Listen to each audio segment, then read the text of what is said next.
I'm Aimee Molloy, and this is the story behind my story.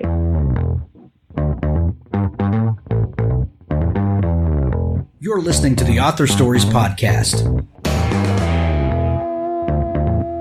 bringing you the story behind the stories and the storytellers. Margaret Wise, Terry Brooks, Sheena Kamal, Matthew Quick, JT Ellison, Walt D. Williams, Brad Ford, Corey Dr. O, Brandon Sanderson, Robin Hahn, Ernest Klein, Jim Butcher, Charlene Harris. Visit hankgarner.com for archives of all the shows. Today's guest is Aimee Molloy. Well, happy spring, everybody, and welcome to the Author Stories Podcast. If you go to hankgarner.com, we've got a new site design I think you're going to like. It's easier to dig through all of the archives of the show. And as always, there's a little search box on the right-hand side and a box where you can sort them in a long list, and you can find an author interview that you like. Also, subscribe to the show. There are buttons over there in the right-hand sidebar as well. If you would like to support the show, there is a link in the right-hand sidebar where you can donate to the show. If you'd like to drop something in the Author Stories tip jar, there's also a link in the top sidebar where if you would like to advertise your product or service in the show, you can do that as well. Thank you so much for listening, and as always, please click on the Amazon links in the show notes and support the authors that come on, and we do appreciate it. After our great author interview today, stay tuned at the end of the show for an audiobook clip from Richard Gleaves, the Jason Crane series. Hey authors, you need an editor in your life, and not just an editor, but an editor that understands you and gets what you're trying to accomplish. That's why you need to visit my good friend Scott Woodley at marlowemoss.net and let him take a look at your work. He'll give you a free sample edit. Scott can help you be the best writer you can be. Visit him at marlowemoss.net. Inspired sentences and polished paragraphs for print-worthy books at competitive rates and always on time. Offering a full range of editorial and ghostwriting services to self-published and traditionally published authors. Turn your ideas into words and see your dreams become books. Well, thanks for joining me again for the Author Stories Podcast, where I bring you the story behind the stories and the storytellers. Today, I'm really excited to have Aimee Molloy on the show with me. Aimee has a brand new book that is out right now, and it's called The Perfect Mother. And this is some of the best psychological suspense thriller that I've read in quite some time. So I'm excited to talk about it today. Welcome to the show, Aimee. Thank you. Thanks for having me. You're so welcome. I'm glad to have you. We begin each show with the same question, and that question is, what is your first memory of wanting to be a writer or storyteller? Oh, that's a good one. Well, it's funny because I know this story because I think about it so much, but when I was very young, I would say maybe like 8 or so, I started to do this, but my father, I grew up in Buffalo, New York, and my father is a defense attorney. And we had a room that was his office, like in the back of our house, this little room, and it had a typewriter, and this was before computers. And I remember I was really kind of interested in I was a big reader, and so I started to really think about, like, how do you write? And so what I did is I created a character named Doris Connors. And I would go back, I would spend hours back in the room in front of the typewriter, typing letters to my father as this character named Doris Connors. And she was in a lot of legal trouble. And she had a sister who, her name was Ginger, and Ginger became a nun. And then she started to get into a lot of trouble. She was having a lot of affairs with men, which I don't know why I was thinking about this when I was 8. And I would type out these letters, and it was, Dear John Molloy, I need your legal help, and here's all these problems that my sister are having, and can you advise me? And I would type them, and then I would put them in an envelope, and I would mail them to my father, and then he would get them at his office, and he would write back to Doris, and he would give his legal advice, and it was normally like, stop having affairs with men, and why are you even thinking about this? You're 8. And then when I graduated from college, my mom she'd kept all the letters, and so she put them into a scrapbook and she gave them to me. So I still have them. But I think that was really the beginning of me kind of playing with character development and stories, and like trying to create this, this like long game of a person's life and all the different trouble that they were getting in. I love that. That you began with a character. So often, we read when we're younger, and we love getting lost in these magical worlds or, someplace that's other. But the fact that you began with a character, I think, is very telling, maybe the way you see stories, or, and definitely of how you, later matured as a writer. Do you think about that? Yeah, I mean, I do. It's funny because, with the book, with The Perfect Mother, it's definitely a psychological thriller, and, it's very plot driven, and it's pretty high concept. It's a new mothers group, a group of women in Brooklyn. They become friends because they all have babies in May. And then when the babies are 6 weeks old, they decide to go out for a drink. And while they're out having drinks, one of the babies is taken from his crib while the babysitter sleeps on the couch. And so, it's very plot driven, and the book is about trying to figure out what happened to the baby, and are we going to find him before it's too late? But it really started more for me about the characters. That was what I was like for a year in my head when I was going back and forth about this. It wasn't necessarily the story. Many elements of the story came later to me, but it was really about, the book has 3 alternating point of views. And so it was getting to know these women and their experiences of motherhood and how motherhood affects different people. And so, so I do think for me, and that's what's interesting to me, is more about it's more about the characters. And I actually struggle a little bit with the story. That's much harder work for me. You began this exercise at 8 years old about in writing the letters to your dad from your fictional character. How long did that go on? Oh my gosh, I would say I should look back. Years. It was a long time that I did that. And then what I eventually did was, we had this very small house. We had a 3-bedroom house, and it was, my parents, and I have 2 siblings, and so I shared a room with my sister, and I had this tiny little closet. And then I remember one day I went upstairs and I took all the clothes out of the closet and laid them on the floor, and I created this writing nook. And, I set up this little desk, and I remember having decorating it with art and that. And, it just had this yellow string. You pulled the string, and it was this single light bulb in the ceiling. And, my parents discovering it, being like, "What are you doing? You can't keep your clothes on the floor." But, that was me. And that's still me. I have my book opening. I have no idea what I'm going to wear, but I'm very excited to talk about the book and the craft of writing and that. And so, it never went away. And then I started to, I was writing poetry when I was very young. And, I told this story recently, but, I never took a writing class of any sort. In high school, I think I was too afraid to even join the newspaper or join any of the writing clubs. And so it was always a very private and intimate thing for me. And then when I went to college, the college that I went to, it had one required class as a freshman, and it was called University Writing Course.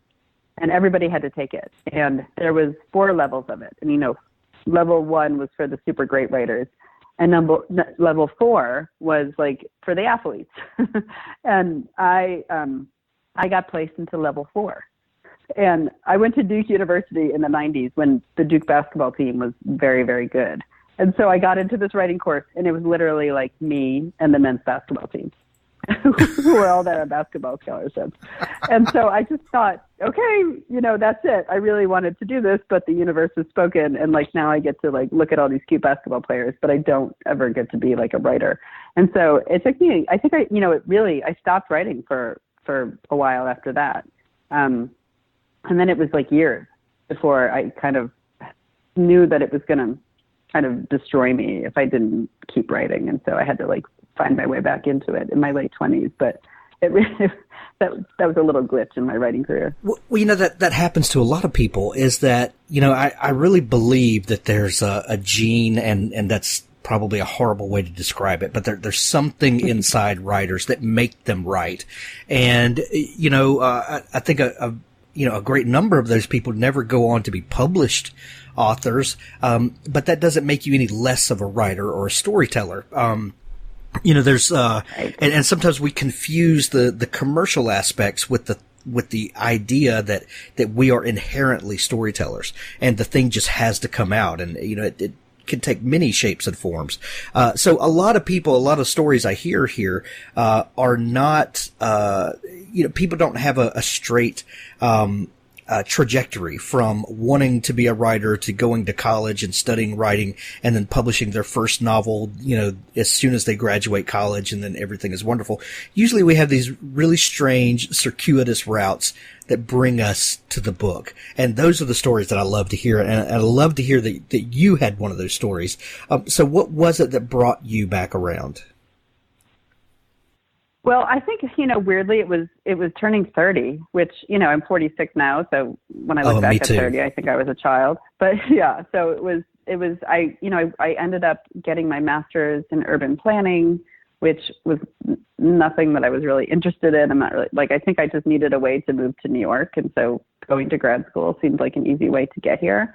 And so, so I got my master's, and then I was working for a gallery that I curated shows on architecture and urban planning. And I hated it. It was a great job, and it was interesting work, but I was miserable. And I sort of knew, if I didn't figure this out, I think I was just always going to feel like something was missing. And, but I didn't even know any writers. It wasn't like something that I could even go to people and say, how do you do this? And then I ended up applying to Columbia Journalism School after I got my master's in urban planning, and I got in.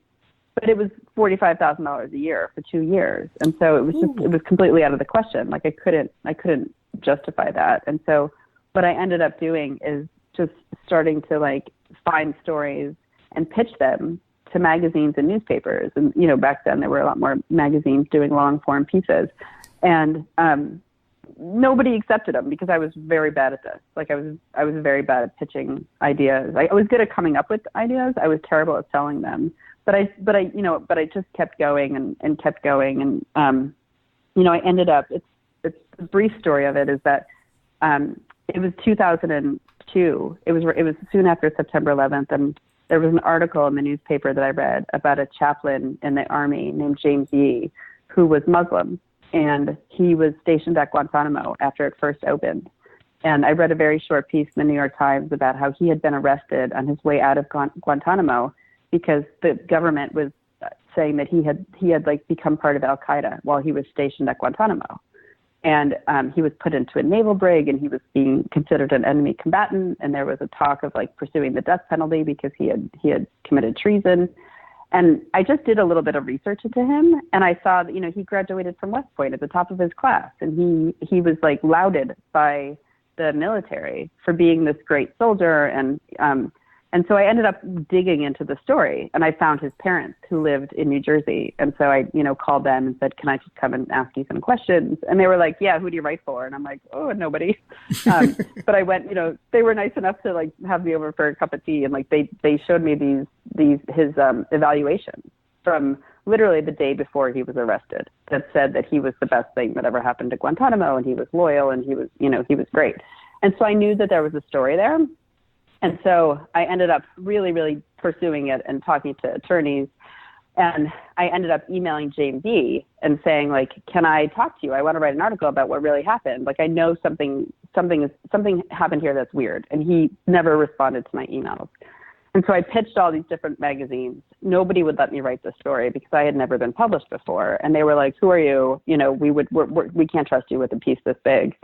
And so I ended up just quitting my job soon after that because I knew that I couldn't do both. I couldn't both have this job and make phone calls from the stairwell. And, this is what I really wanted to do. And so I quit my job. I have a master's degree and a degree from Duke. And I'm going to be a waitress. And I'm applying for waitressing jobs. So I'm going to pursue this.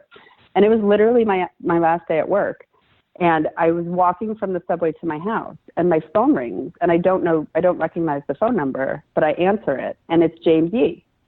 Oh, wow. And we've never spoken before. And he says, I just sold my book to a publisher. I'm going to write a memoir about what happened, and I want you to be the writer for the book. Heck yeah. I was like, no. I was like, I don't know how to do that. Are you kidding? Like, you need to get somebody who can do that. And so he was like, well, you have an interview on Monday at the publishers. So I went to this interview, and it was this Peter Osnos, who was this legendary editor, and he said, why would we let you write this story? Do you know how many like New York Times reporters would want to write this? And I was like, yes. I wouldn't let me write the story. I would get one of them. I don't know what I'm doing. And he said, well, why does James E. want you to write this book? And I was like, well, here's what I know about the case. And I just knew, I knew more about it than James E. had, because I had done all this digging. And so I got the job. I think it was a week later I was at Guantanamo. And so, that kind of was that was it. Then I was like, okay, I'm going to make this happen. And then I ended up writing nonfiction for the next 12 years and doing ghostwriting mostly for people who had interesting stories to tell but weren't writers themselves. So did you ever get to waitress? No. I mean, who knows? We'll see. It's a perfect mother tank. We'll see. There's a lot of new restaurants around here. So. Oh my gosh, that is amazing. I love that story. So I've talked to a number of writers who were journalists first, and it seems like you have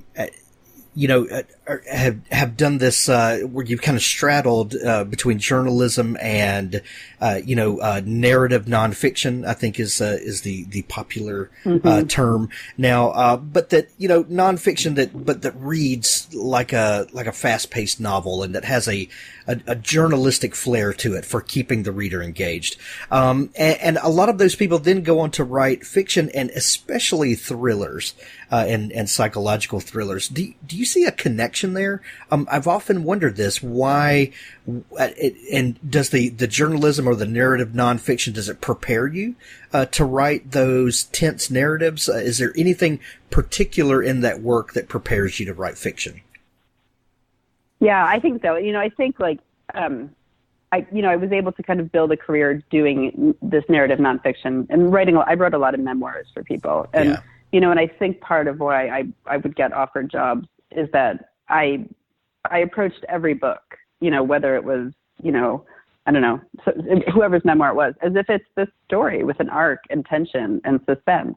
And I think it did prepare me for that. I learned, and I think it's mostly that I just have been such a big reader, like probably every writer, but it was kind of like the books, when you study books and you're like, the books that I feel like are the ones that allow you to lose yourself into this pleasure of reading, are tense and they're taut, and they're not necessarily thrillers. Like, there doesn't have to be a baby missing or a cop or a character, but, just like something that is very taut. And so, it took several drafts for me, I think, to get it, to really figure it out. And I studied a lot. I did study Girl on the Train. Like, I had to buy 3 copies of that book because I had made so many notes and really outlined what worked. And, because I think what she did, I mean, it's obviously it spoke to millions of readers. But I think she did something unique there, where she was able to kind of create an experience, like a physical experience of reading a story that I didn't necessarily try to do in The Perfect Mother quite as much, but it really showed me, I think, she's just a master at that. So it was both, I think, having experience writing books, but also just spending a lot of time processing and unfolding and outlining books that I feel did it really well. Well, the Perfect Mother is already has a lot of buzz, and there's some really interesting news about it, and we'll touch on that in just a little bit. But before we do, how did this book come about? And you mentioned earlier the idea of the May mothers and these women that all had babies in May, and then at 6 weeks they get out a little bit, and one of the children goes missing. Where did the idea for this book first come from? And were you nervous about dipping your toe into this kind of writing? Mm-hmm. Yeah. So, I had my first child in 2012, and, I live in Brooklyn, and my husband and we don't have any family here. And, so I was very much like the characters. Like, I have nieces and nephews, and I have friends who have children.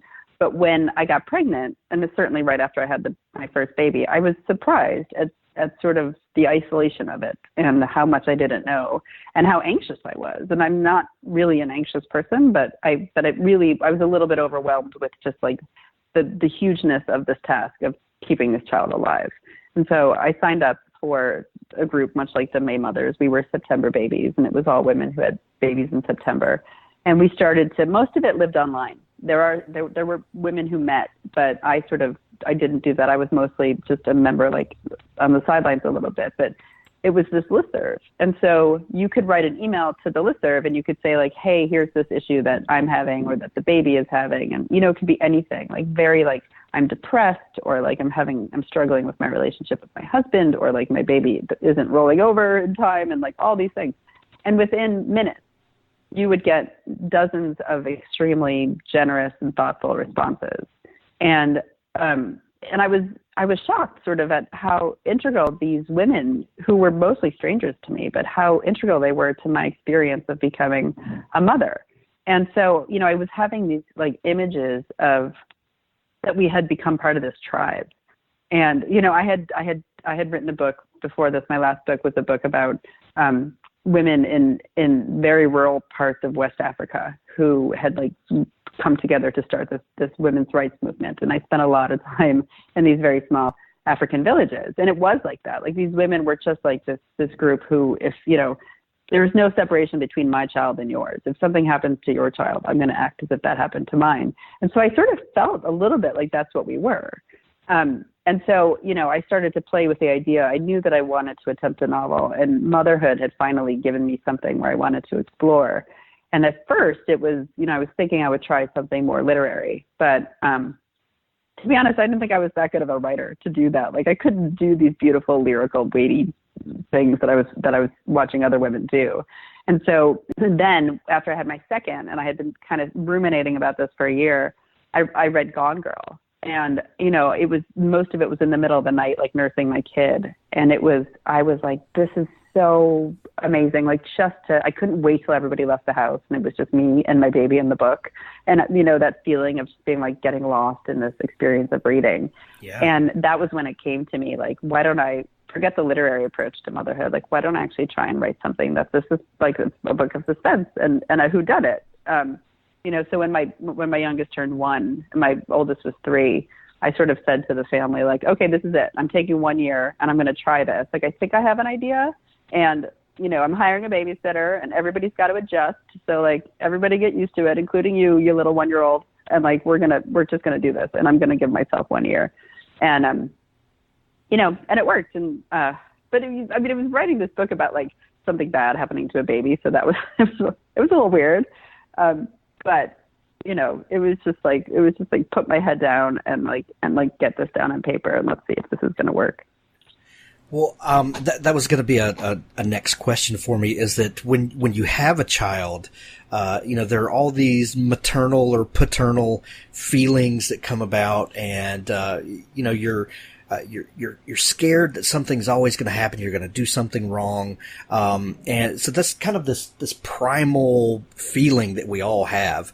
But most of the time we push those things aside. We check on the baby, and you eventually settle into a confidence. Maybe it is that, things are going to be okay, and that I don't have to fret and worry every second of the day. And maybe that's a gift from God or the universe or whatever, that we eventually kind of get over that. But you decided to take those feelings and just run headlong with them and make us all face, the worst of the fears that we have. Was that difficult for you to really embrace that feeling and to go places that none of us want to go with in your writing? Yeah. And I mean, I don't want to give anything away, but like, sure. I always knew the ending. So like I started really with the ending. So it was, so I felt safe sort of exploring like the what if. And like, I mean, I do have to say, I still have to knock on wood, like every time I tell the story of the book, because I was raised Catholic and I'm very superstitious. And so I'm like very, it was hard for me. And my kids are 5 and 3, and I still go in at night and like put my hand on their chest to make sure that they're breathing. Oh, yeah. And so like, that hasn't gone away, but it was, Yeah, it was difficult, but I also think it was good for me probably because, with my first, as I said, I was very anxious. And then my second came and I was like, I could barely remember her birthday because she was the second child. So I didn't have the same sort of fears because I figured out that I could probably, keep them both alive when they're very young. But yeah, and I think it's like, it was what was fun about this book because you're writing about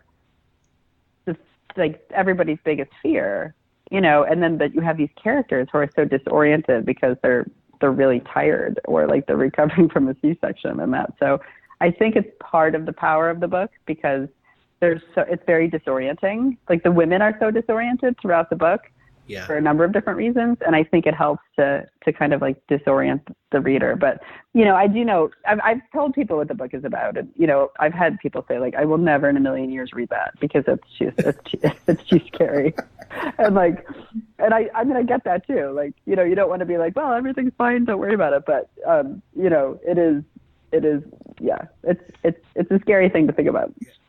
But isn't that the power of stories is it allows us to look in to someone else's experience with the deepest, darkest fears that we have. And it can almost be a sort of catharsis in that we get to watch our fears play out without us actually being physically invested in it. Yeah, right. I mean, I can't really watch like true crime. I have a harder time with true crime stuff because because that's real. Yeah. But, I don't know, but I have to say ever since writing this book, I'm weirdly drawn to these stories now, like in the paper. If there's something like, if there's a tragedy, I'm almost like, okay, I have to take a little peek and see what happened there, which wasn't, I didn't really have that before, but now I think like there's something cathartic about, I think, having to deal with like the tragedy of being human and all the potential tragedies that exist. And, I don't know. It's a weird, I was never a big thriller reader. My dad is like, all he reads is crime fiction. And, I was like, I have to stay away from that. And now I'm weirdly becoming a crime writer. Maybe I'm just still Doris Connors, like writing for my dad, maybe. That's so funny. So you were a working writer, and by that I mean that you were not new to writing. You'd had many projects under your belt, and you knew how to start a project, get through it, deliver things on time. You knew how publishing worked. But getting to The Perfect Mother, this was a completely different animal. Were there any things that took you by surprise and not just the writing of a fiction project, but the publishing and all of your experiences with that end? Yeah, I mean, a lot of it. So when I had an agent for 10 years for my nonfiction work. Right. And then our relationship ended about a year before I started to write The Perfect Mother. And so, when I wrote it, I had to go through the process of getting an agent. And, I had a little bit of knowledge because I had been in the industry for 10 years, but I knew nothing about fiction. And nonfiction and fiction are so different because when you sell a nonfiction book, you sell it on a proposal. So you're writing about 50 pages and you're laying out the book, and then a publisher will buy that. So when the writing starts that you have support and you've been paid something. But, with fiction, you have to write the entire book and before you can even send it to an agent. And I always knew this, and which is why I've always had immense respect for novelists, because the amount of like belief in yourself that you need to keep writing with knowing that there's a good chance that this will never get published, that you might not ever even hear back from an agent when it's done, it's like, it's heroic that you have to go through this. And so, but I had to go through all that. I had to pitch agents and I had to research who the best agents were for this type of work. And then I had to hope that people were interested, but that agents were interested. And, and then we went through the process of just like pitching editors. And, even again, like I think the fact that I had written books was helpful, but not really, because all that mattered was the strength of the book itself. Like I could have written 20 nonfiction books, but if my novel sucked, then nobody's going to want to talk to me. So, and then I think the thing that surprised me the most was that it's been a very long road. We sold this book in January of 2017. So it's been what is that, 18 months or something between then and publication. And so in some ways it's been nice because they've wanted to really take the time to kind of like to build the buzz and build support for the book before it came out. But it's been, I'm a very impatient person, so it's been a little bit hard to like, I mean, the fact that it's out, I'm like, okay, it actually happened. It's been a long road. Exactly. You've gotten a lot of attention for the book ahead of publication, and some of the most prominent attention was from KERRY Washington, and a lot of our listeners will know that name from a TV show on ABC, I believe it is. How did KERRY come to find out about the book, and is there any news on the film front? Well, yeah, it was everything was a real whirlwind because we sold, Elizabeth Weed is my agent, my incredibly amazing agent, and we sold it to Jennifer Barth at Harper, and she's fantastic. Like, I have such a good team of people, and as soon as the book was, we sort of got the publishing deal, Elizabeth brought in a film agent because she believed that the book had film potential, and so she gave it to Michelle Weiner, who's a film agent at CAA, and Michelle shopped it around, to all of the producers and actresses and screenwriters. And, and this was like 2 weeks after we had sold the book. And it was just, I can't make sense of anything because it's also sort of hard to believe in a good way. But we had a lot of interest from different teams of producers. And one of the people who was, had really early interest was Amy Pascal she has a deal with TriStar. And she's amazing. She does such great work. And so she was interested and I spoke to her, and then KERRY got on board with her. And so they approached it as a team that they wanted to work together where they're both producing and KERRY wanted to star in it. And so it was quick. I mean, I think it was 2 weeks after we sold the publishing, we signed the publishing contract that we sold film rights to it. So, How as far as where it crazy is now, that? it was great. Yeah, it's crazy. The whole thing, it's crazy. I keep saying, like, I thought I was going to write this book and I was going to pay a babysitter 25 hours a week. And then the year was going to be over with. And then I would like profusely apologize to everybody for all the money I spend on babysitting. And then I would make my mother and my husband read it. And like, we would have a little book club and I would make them say something nice about the book. And then that would be it. And I could say, okay, I did it. At least I like gave it a shot. And so like to have like KERRY Washington calling to say that how much she loved the book was just beyond what I imagined. So the book is right now, it's in the hands of a really amazing screenwriter who's adapting it. And, I'm sort of just waited with bated breath to see the magic that she makes of these characters in the story. Well, I can't wait either. It's going to be amazing. The book is fantastic. I highly recommend everyone go out and grab a copy of it. All of my listeners know that I love thrillers. It's one of my favorite genres. And this book did not disappoint. So Aimee, if people are just discovering you and your work, and where can they follow you online to maybe keep up with news or, new projects coming out? Where can people find you? Well, I'm on Twitter at Aimee N. Molloy, Molloy. And I have my website, aimeemolloy.com, where I'll be posting. I'm doing a little bit of traveling to talk about the book. So we have some events posted up there if people want to check it out and see if I'm coming to their town. Yeah. Excellent. Aimee, we're going to send everybody to pick up a copy of The Perfect Mother. I wish you much success with the book, and thank you so much for taking time to come on the Author Stories podcast. Oh, thanks for having me. Thanks for listening to the Author Stories podcast. For more great author interviews like this one, go to hankgarner.com and dig through the archives. There's something there I know you'll love. Now stay tuned for a special audio clip from Richard Gleaves' The Jason Crane series. Midnight struck. The Sandman had come. A few faint notes drifted through the rooms of 417 Gorybrook. The hollow wind testing the weatherproofing, the weak scritch of the persimmon tree against Zeph's window, and the drone of Hedwig's snoring. The old house shifted, creaked, and the shade of Agatha Van Brunt descended from the attic. "Bram?" she called. The ghost paused, collecting herself on the stair. She passed a mirror, but the glass remained empty, reflecting only absence. Agatha would not have recognized herself anyway. She had been beautiful long ago, and still was in her own mind. Not a toothless and wizened specter. Not a blue chalk sketch of a hag half erased from the blackboard of night. She drifted into the master bedroom, disappeared into a shaft of moonbeams, and reappeared on the other side. She stood over Hedwig, listening to him snore. But Hedwig was not Brom. She needed Brom. She slipped through the floor into Zeph's bedroom.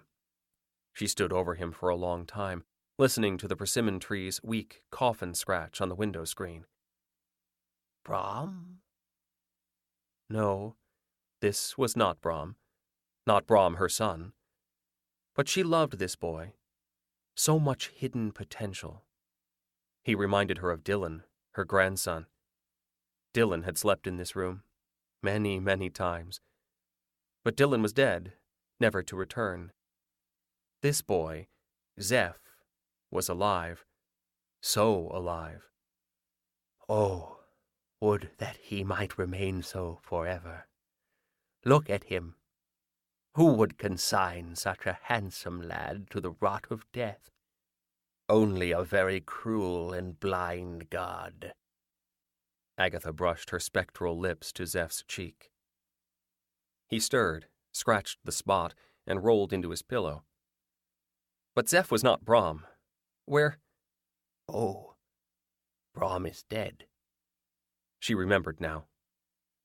Brom is dead, and so are Hermanus, my husband, and Hans, my brother, and old Baltus Van Tassel, and Katrina, all dead. Only old Agatha remains, after a fashion, to trouble the world. Her sense of herself sharpened and returned to her. She searched the rooms for the Crane boy. She sensed him. Yes, here was the boy, sleeping fitfully, holding his animal. She extended a hand as if to reach into Jason's chest and take his heart in her talons. The dog woke, sensing Agatha's presence, and growled. Growl till your voice cracks, cur. I could kill this child myself. I could possess the man or the boy. I could take the butcher knife from the drawer. I could stride through the night in strong male form and dissect this child at my whim. Something struck her. Something blasted her up and away from the boy. She collected her energies again and tried to re-enter, but could not pass through the walls. When she found her voice, it came as hollow and cold as wind through a tomb. Who is here? Agatha whispered, and her tone might have withered grass. Show yourself. She waited with growing confusion and anxiety. She threw herself forward and battered the door like a tempest. Who is here? She cried. But no one answered.